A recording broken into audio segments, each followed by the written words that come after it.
Right breaking news చూస్తున్నాం. Greater Hyderabad చుట్టుపక్కల చెరువులను నాళాలను ఆక్రమించి కట్టిన విల్లాలను కూల్చడానికి హైడ్రా రంగం సిద్ధం చేస్తుంది.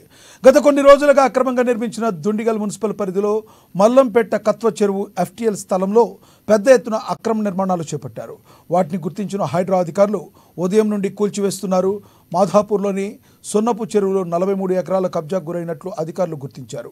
సున్నపు చెరువులో అక్రమ నిర్మాణాలను హైడ్రా కూల్చివేస్తుంది. అలాగే బాచుపల్లి బొరంపేట చెరువు పరిధిలో నిర్మించిన అక్రమ నిర్మాణాలను కూడా హైడ్రా అధికారులు నేలమట్టం చేస్తున్నారు.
బ్రేకింగ్ న్యూస్ చూస్తున్నాం. గ్రేటర్ హైదరాబాద్ చుట్టుపక్కల చెరువును నాళాలను ఆక్రమించి కట్టిన విల్లాలను కూల్చడానికి హైడ్రా రంగం సిద్ధం చేస్తుంది.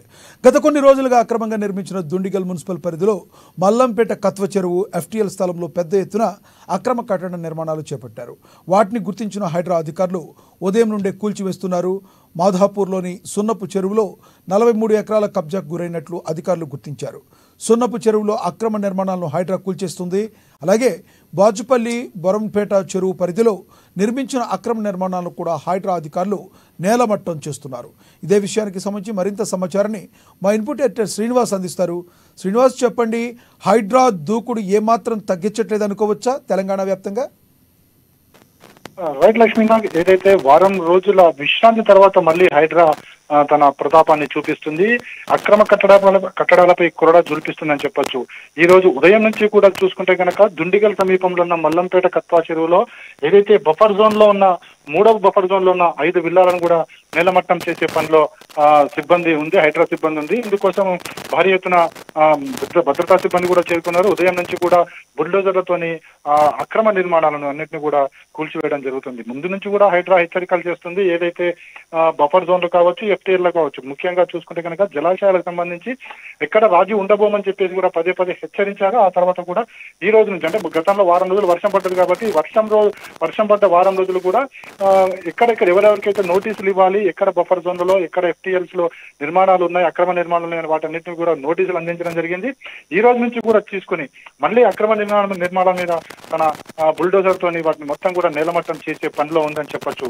ఇప్పుడు దుండిగల్ సమీపంలో మల్లంపేట కత్వా చెరువులో ఉన్న 3వ జోన్, 3 ఎఫ్టీఎల్ 3rd జోన్ లో 5 విల్లాలు ఉన్నాయి. 5 విల్లాలను కూడా నేల కూర్చే క్రమంలో ఉందని చెప్పొచ్చు. అదేవిధంగా అమీన్పూర్ లో హెచ్ఎంటీ కాలనీ, అదేవిధంగా మరో కాలనీలో కూడా ఈ అక్రమ నిర్మాణాలను కూల్చివేస్తున్నారు. వీరికి గత సోమవారం నోటీసులు ఇవ్వడం జరిగింది. నోటీసులు ఇచ్చిన తర్వాత వారం రోజుల్లో వాటిని కూల్చివేస్తున్న పరిస్థితి అయితే మనకు కనిపిస్తుంది. ఇక మరోవైపు చూసుకుంటే కనుక ఈ ఎఫ్టీఎల్ ఏదైతే నిర్మించారో అసలు లక్ష్మీ శ్రీనివాస్ కన్స్ట్రక్షన్స్ ఎవరైతే ఉన్నారో వాళ్ళకి ఆల్రెడీ ఇదివరకే నోటీసులు ఇవ్వడం జరిగింది. ఆ తర్వాత వాటిని కూడా నేలమట్టం చేసే పనిలో హైడ్రా ఉందని చెప్పొచ్చు. ఇక మాదాపూర్ సమీపంలో ఉన్న సున్నం చెరువులో కూడా దాదాపుగా పెద్ద పెద్ద బిల్డింగ్లు, భారీ అంతస్తులు గల భవనాలు వెలిసే వాటికి కూడా కూల్చివేత పనులని మరి కొద్దిసేపట్లో ప్రారంభించబోతుంది. వీటన్ని ఈ కూల్చివేతలు ఎక్కడైతే జరుగుతున్నాయో అక్కడ ప్రతి చోట కూడా భారీ ఎత్తున భద్రతా సిబ్బందిని ఏర్పాటు చేశారు.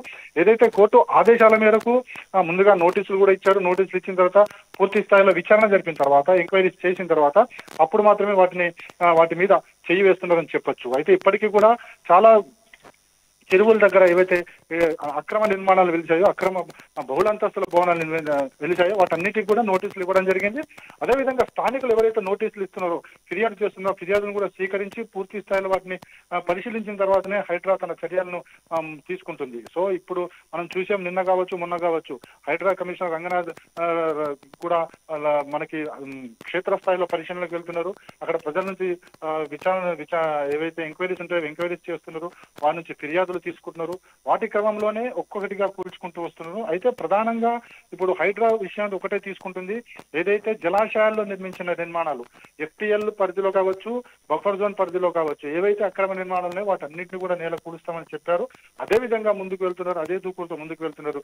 మరోవైపు చూసుకుంటే కనుక ప్రభుత్వం నుంచి కూడా పూర్తి సహకారం ఉండడంతో హైడ్రా తన యాక్షన్ ప్లాన్ క్రమంగా చూసుకుంటూ పోతుంది. అదేవిధంగా ఎక్కడ కూడా రాజీ ఉండబోదని స్పష్టం చేశారు. అదే దిశలో ముందుకు వెళ్తుంది.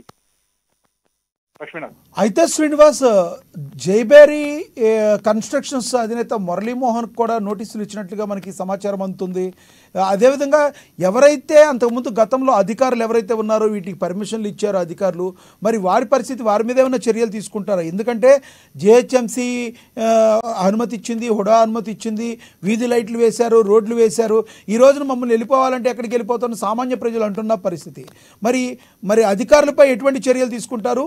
కూల్చివేస్తున్న సామాన్య ప్రజలకి ఎటువంటి న్యాయం చేస్తారు ఒకవేళ ప్రజలు కూలిస్తే? లక్ష్మీనాథ్, ఇక్కడ మనకి ఈ జైబేరీ కన్స్ట్రక్షన్ కి సంబంధించి కూడా మురళీమోహన్ సంబంధించిన ఇవన్నీ కూడా ఎక్కువ నిర్మాణాలన్నీ కూడా ఈ మనకి గచ్చిబౌలి, మాదాపూర్ ఈ పరిసర ప్రాంతాలు ఉంటాయి. అక్కడ కూడా ఒక చెరువుని జైబేరీ సంస్థ FTL లో బఫర్ జోన్ లో నిర్మాణాలు ఉన్నాయని చెప్పేసి వారికి ఫిర్యాదు అందింది. ఫిర్యాదు నేపథ్యంలో వారికి కూడా నోటీస్ ఇచ్చినట్టు కూడా మన దగ్గర సమాచారం ఉంది. అయితే దానికి ఈ రోజు కూల్చివేతలు అయితే అక్కడ జరగడం లేదు. కేవలం ఈ రోజు మన కూల్చివేతలు ఓన్లీ మనకి మాదాపూర్ సున్నం చెరువు, అదేవిధంగా దిండిగల్లో మల్లంపేట కత్వా చెరువు దగ్గర కూల్చివేతలు జరుగుతున్నాయి. ఇక అధికారులకు సంబంధించి అంటారా, అధికారులకు సంబంధించి ఇప్పుడే మనం మొన్ననే చూసాము. గత వారమే అధికారులు ఎవరైతే ఈ FTL లో కావచ్చు, బఫర్ జోన్ లో కావచ్చు అనుమతులు ఇవ్వడాన్ని పూర్తిగా హైడ్రా తప్పు పట్టింది. దాంట్లో మనకి పలువురు ఉన్నతాధికారుల మీద, అంటే కమిషనర్లు ఉన్నారు, అదే విధంగా సిటీ ప్లానర్స్ ఉన్నారు, ఇట్లా 6 మంది మీద కేసులు పెట్టడం జరిగింది. 6 మంది మీద కేసులు పెట్టి వారి మీద విచారణ కూడా కొనసాగుతుంది. ఇది ఇక్కడతో ఆగిపోలేదు. భవిష్యత్తులో కూడా ఈ నిర్మాణాలు ఎప్పుడైతే అక్రమ నిర్మాణాలు బయటపడుతున్న క్రమంలో ఎవరెవరు వీటికి పర్మిషన్స్ ఇచ్చారు, ఈ పర్మిషన్స్ కనుక ఏం జరిగింది, అదేవిధంగా ఎంత లాలూచి ఉంది, ఇవన్నీ కూడా తేల్చే పనిలో హైడ్రా ఉంది. ముఖ్యమంత్రి కూడా చెప్పారు హైడ్రా కోసం ప్రత్యేక పోలీస్ స్టేషన్లు ఏర్పాటు చేస్తున్నామని. సో హైడ్రా ఈ పోలీస్ స్టేషన్లు ఏర్పాటు చేస్తే కనుక ఈ హైడ్రా పోలీసులే మొత్తం పూర్తి విచారణ కొనసాగిస్తారు. కాబట్టి భవిష్యత్తులో ఈ అక్రమ నిర్మాణాలన్నీ వచ్చి ఏవైతే కూల్చివేతలు చేస్తున్నారో వాటి వెనుకున్న అధికారుల మీద కూడా ఖచ్చితంగా చర్యలు ఉంటాయని చెప్పారు. అందుకు అనుగుణంగానే మొన్ననే 6 మంది మీద యాక్షన్ తీసుకోవడం జరిగింది. భవిష్యత్తులో కూడా వారి మీద ఇలాంటి పాల్పడ్డ వారికి యాక్షన్ ఉంటుందని కూడా చెప్పడం జరిగింది. ఇక సామాన్యుల విషయానికి వస్తే కనుక ఏదైతే FTL లో కావచ్చు, ఏదైతే మనకి జలాశయాలు ముఖ్యం అనుకుంటున్నామో ఆ జలాశయాల విషయంలో మాత్రం ఎక్కడ రాజీ ఉండబోదని చెప్పేసి కూడా స్పష్టం చేయడం జరిగింది హైదరాబాద్. ఈ మామూలు ఏదైతే బఫర్ జోన్స్ జలాశయాల్లో కాకుండా వేరే చోట అక్రమ నిర్మాణాలు ఉంటే వాటికి అనుమతులు ఉన్నాయా లేదా, అవి ఏ స్థాయిలో అనుమతులు ఉన్నాయి, అదేవిధంగా ఎవరైతే పర్చేస్ చేసిన వాళ్ళు ఉన్నారో వాళ్ళ స్థితిగతులు ఏంటి, ఇవన్నీ కూడా పరిశీలనలోకి తీసుకున్న తర్వాత వాటికి ఏ విధమైన వెసులుబాటు కలిగించాలన్నది ప్రభుత్వం తీసుకునే నిర్ణయం. కానీ ఈ చెరువులు, కుంటలు, అదేవిధంగా జలాశయాల విషయంలో మాత్రం ఎక్కడ కూడా రాజీ ఉండబోదు. అక్కడ సామాన్యుడైనా ఒకటే, లేకుంటే కన్స్ట్రక్షన్స్ ఎవరైతే ఉంటారో వాళ్ళైనా ఒకటే అనేది హైడ్రా చెప్తుంది. సో ఆ దిశగానే ముందుకెళ్తుంది అనుకోవచ్చు. లక్ష్మీనాథ్. Thank you Srinivas.